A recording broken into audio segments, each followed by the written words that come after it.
Right now, one of the most iconic and instantly recognizable sights in the entire solar system is quietly falling apart, and we only just found out why it exists at all.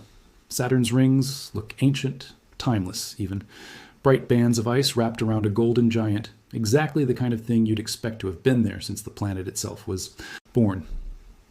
For most of the history of astronomy, that's exactly what scientists assumed.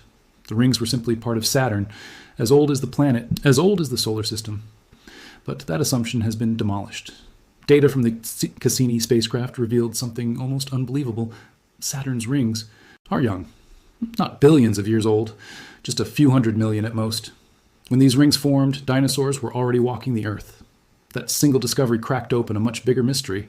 If the rings weren't always there, then something had to have made them.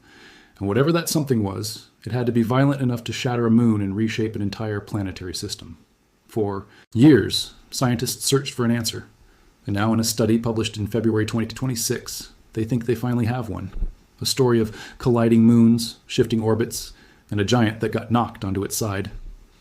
I'm going to walk you through exactly how we got here, from the first blurry telescope observations 4 centuries ago to the modern detective work that finally solved it. Saturn's rings have puzzled us since the very beginning. When Galileo Galilei pointed his telescope at Saturn in 1610, he didn't see rings at all. He saw what looked like 2 enormous companions flanking the planet, as if Saturn had ears or handles. 2 years later, they vanished completely. Then, a couple of years after that, they returned. Galileo had no idea what he was looking at. And honestly, given the quality of his equipment, that's forgivable. What he was actually seeing was Saturn's rings from shifting angles. The planet is tilted by about 27 degrees, so as it orbits the sun, the rings appear to open up toward us and then close edge on, seeming to disappear entirely when viewed side on. It took nearly 50 years for telescopes to improve enough to solve that puzzle. In 1659, the Dutch astronomer Christian Huygens correctly identified the strange shape-shifting structure as a genuine ring encircling the planet. Huygens also gets credit for something else important to this story. He was the first person to spot Titan, Saturn's largest moon, a body that turns out to be central to everything that follows. It's worth pausing on that, because centuries before anyone had the tools to prove it. The 2 discoveries that would eventually explain each other, the rings and Titan, were made by the same person within the same decade. As telescopes kept improving, the picture of Saturn's system kept getting richer. The astronomer Jean-Dominique Cassini discovered 4 more major moons: Iapetus, Rhea, Tethys, and Dione, and in 1625 he spotted a gap running through the rings themselves, a dark division that now carries his name. 2 centuries later, the astronomer James Keeler proved the rings weren't solid sheets at all. They were made of countless individual particles, each one independently orbiting the planet like a miniature moon of its own. Still, the full complexity of the system stayed hidden until spacecraft finally got close enough to see it clearly. Pioneer 11 and the 2 Voyager probes transformed our understanding in the late 1970s and early 1980s. Voyager 2's flyby in 1981 revealed that the broad ring bands astronomers had named for decades were themselves built from millions of narrower ringlets, a structure far more intricate than anyone expected.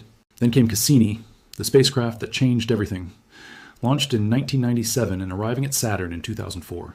It spent more than 13 years in orbit, far longer than anyone originally planned, threading itself through gaps in the rings, skimming past their edges, and flying close enough to individual moons to map their surfaces in astonishing detail.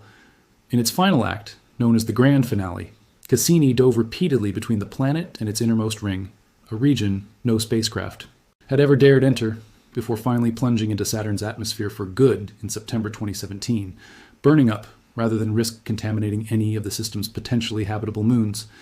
The data it returned across that entire mission rewrote the textbook. Here's what we now know.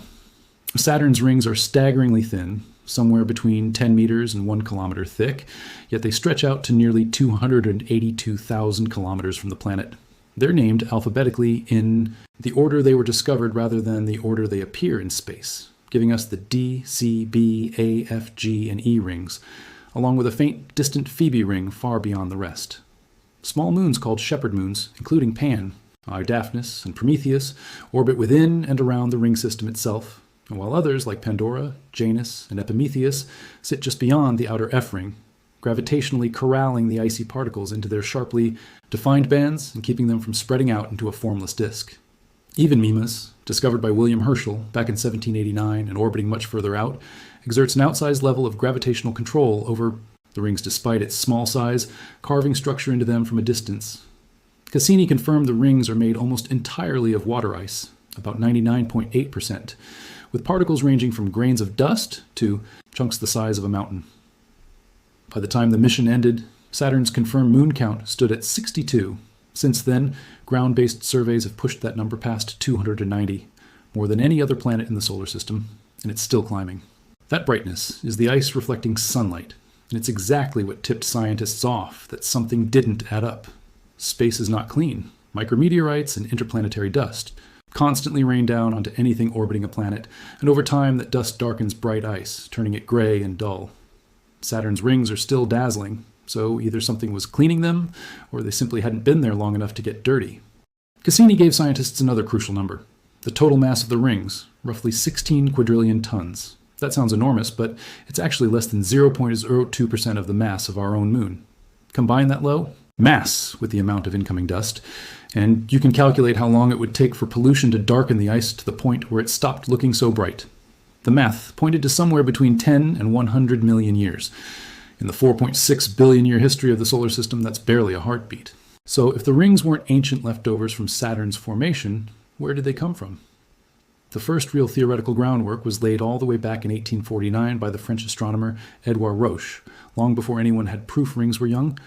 Roche wanted to understand why rings only show up around giant planets. His answer involved tidal forces, the same kind of gravitational stretching that causes ocean tides here on Earth. He realized that if a moon strayed too close to its planet, those tidal forces could grow strong enough to overpower the moon's own gravity, ripping it apart entirely. The debris from that destruction would spread out along the moon's original orbit, forming a ring. Roche calculated the danger zone, now called the Roche limit, at about 2.5 times the planet's radius.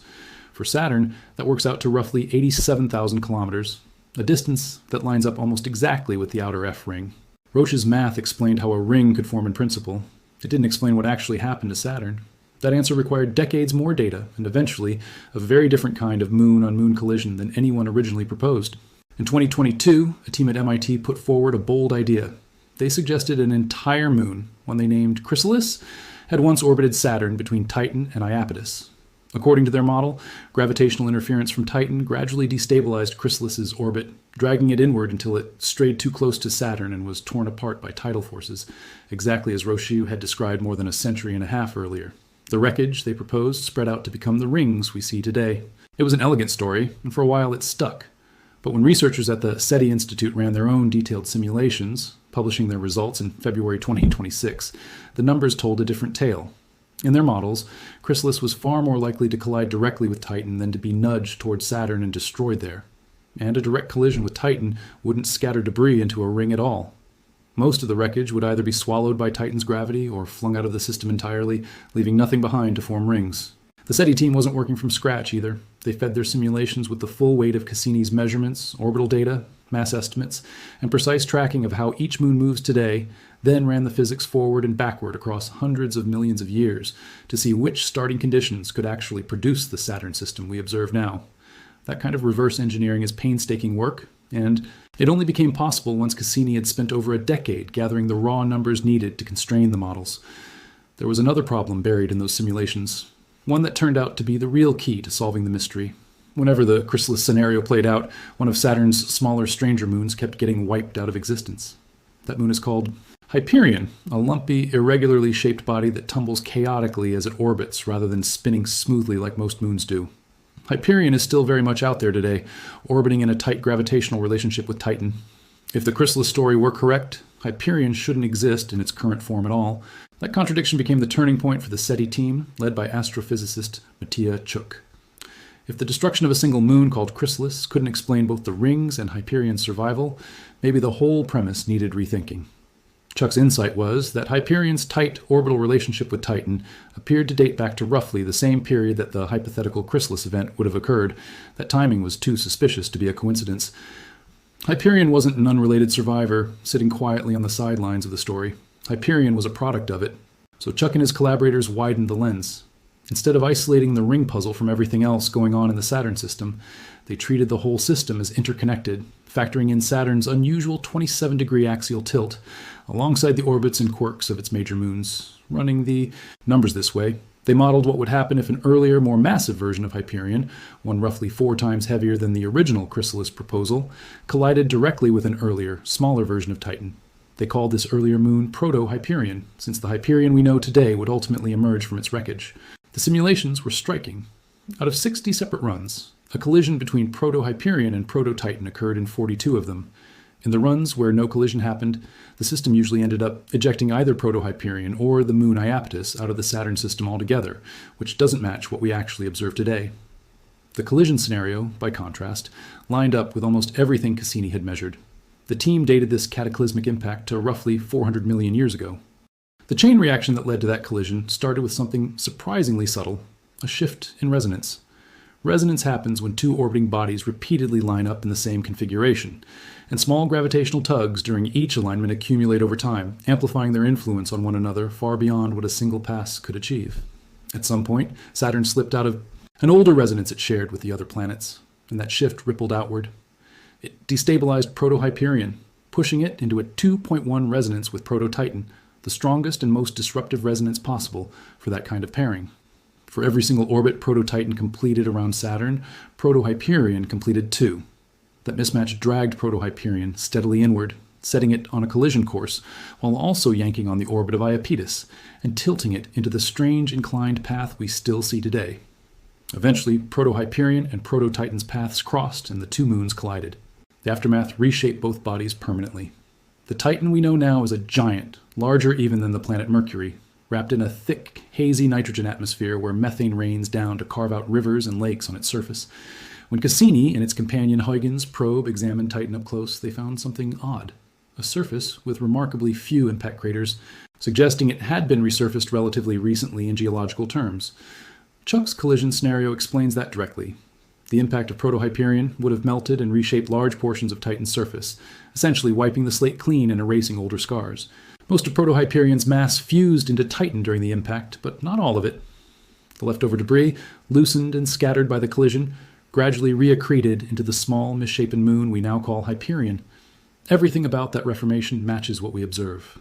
Hyperion's age, estimated between 400 and 500 million years, its irregular shape and unusually low density, both consistent with a body built from loose rubble rather than forming smoothly from the start, and its chaotic, tumbling rotation, a direct echo of the violence that created it. Shortly after it reformed, Hyperion was captured into its current resonant relationship with Titan, locked into a 4.3 orbital rhythm that persists to this day. Titan itself came out of the collision change too. The impact shoved it into a highly elongated elliptical orbit, a transformation that had already begun as it entered resonance with Proto-Hyperion, and then accelerated sharply once the 2 moons actually collided. Like our own moon slowly drifting away from Earth, tidal forces have been pushing Titan outward from Saturn ever since. But Cassini's measurements revealed Titan is retreating far faster than anyone predicted, moving outward at roughly 11 centimeters every year. A collision on the scale Chuck modeled is exactly the kind of event that could explain that unexpectedly rapid drift. And Titan's transformation didn't stop at its own orbit. As it swept outward through an increasingly elongated path, it dragged the rest of the Saturn system along with it gravitationally, even reaching all the way to Saturn itself. That's where the planet's famous tilt comes into the story. Planets aren't perfect spheres. Gravitational tugging from the sun and their moons flattens them slightly, and that flattening causes a wobble. As the planet spins, similar to the way a spinning top wobbles as it slows down. That wobble is called precession. As Titan's orbit rapidly expanded following the collision, it altered Saturn's precession rate, making the planet wobble faster and faster until Saturn's spin axis locked into resonance with Neptune's orbit far across the solar system. The only way Saturn could maintain that lock while Titan kept drifting outward was to tilt further and further onto its side.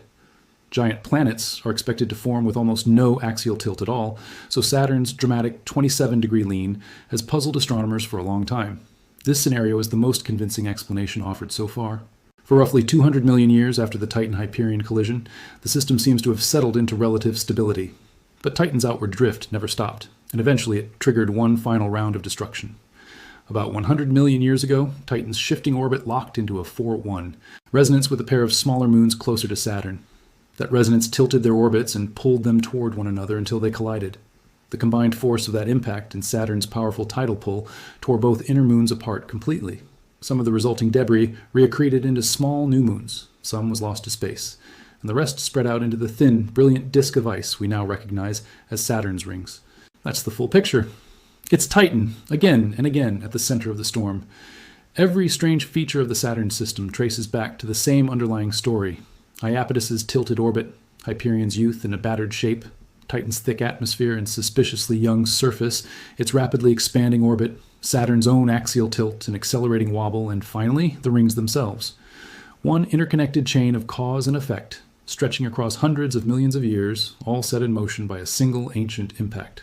What's remarkable is how many of these puzzles had been sitting there in plain sight for decades, treated as separate, unrelated oddities. Astronomers knew Titan's orbit was expanding too fast. They knew Saturn's tilt didn't match what planet formation models predicted. They knew Hyperion looked too young and too battered to have simply formed alongside everything else. Each of those facts was published, studied, and largely set aside as its own isolated curiosity. It took someone willing to stop treating them as separate problems and start asking whether they were all symptoms of the same underlying cause to finally see the pattern connecting them. Naturally, before we get to how this story might finally be confirmed, if you've made it this far, a like or a subscribe genuinely helps more people discover work like this. And if you want to dig deeper into the individual moons involved, there's plenty more waiting for you on this channel. What makes this study remarkable isn't that it introduces brand new physics. Resonance, tidal forces, and precession are all well-established, decades-old concepts. What's new is realizing just how tightly interconnected they all are within a single planetary system, and how one violent event 400 million years ago could ripple outward to explain nearly every unusual feature we see in the Saturn system today. Confirming it, though, will take more than simulations. That's where NASA's upcoming Dragonfly mission comes in. Dragonfly is a nuclear-powered, car-sized rotorcraft, unlike any planetary mission flown before, designed to actually fly across Titan's hazy skies rather than crawl slowly across its surface the way a traditional rover would. It will land at one site, gather samples, take off again, and fly on to another location entirely, hopping across dune fields, riverbeds, and impact craters to build a chemical map of the moon in a way no previous mission ever could. Its instruments are built to probe both the surface, composition, and the atmospheric chemistry, searching for the kind of complex organic material that makes Titan one of the most tantalizing targets in the search for prebiotic chemistry anywhere in the solar system. It's scheduled to launch in 2028 and arrive at Titan in the mid-2030s. If Titan really was resurfaced by a massive collision hundreds of millions of years ago, Dragonfly could find the geological fingerprints to prove it, subtle signatures buried in the ice and rock that a distant orbiter could never resolve. Chuck and his co-authors acknowledge this openly in their paper, noting that even if some details of their proposed sequence turn out to be wrong, the framework they've built gives scientists a powerful new way to think about how Saturn's entire satellite system evolved. And there's something almost poetic in how this story ends. Cassini's final measurements showed the rings are actively disappearing, with icy material constantly raining down into Saturn's atmosphere at a rate of up to 40 tons every second. At that pace, the rings that took a violent collision to create may only last a few 100 million years longer before they're gone entirely. Saturn's system has been called a dynamicist's paradise, a place where gravity, resonance, and collision never stop reshaping what we see. We happen to be alive at exactly the right sliver of cosmic time to witness those rings at all. A few 100 million years earlier, and Saturn would have looked like an ordinary, ringless gas giant. A few 100 million years from now, the rings could be gone for good. For now, though, they're still there, glittering around a tilted, battered, endlessly fascinating planet, the visible scar of one of the most violent moments in the solar system's recent history. And maybe that's the part worth sitting with the longest. We didn't just get lucky enough to exist at the same time as an intelligent species capable of building telescopes. We got lucky enough to exist during the narrow cosmic window when Saturn happens to be wearing its rings at all. Every photograph, every glance through a backyard telescope, every one of those quiet moments spent staring at that impossible bright ring is a brief, borrowed glimpse of something the solar system won't hold on to forever.